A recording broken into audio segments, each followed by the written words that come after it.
bây giờ là em về nha. Muốn ăn uống với mình một chén nhá. Ê, em ơi. Sức khỏe nhá.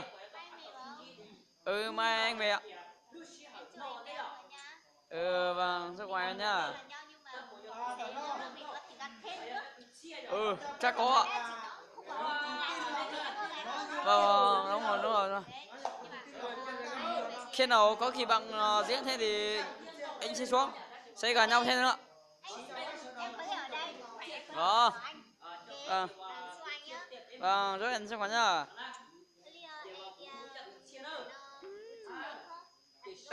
Dâu xia nữa. Lý do.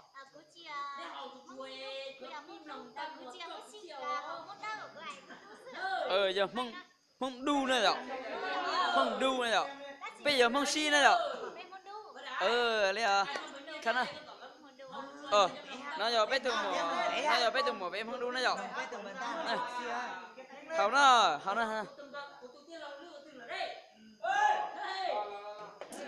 Khăn à, nó giờ bé từ mùa bé nó, giờ từ mùa kia nó.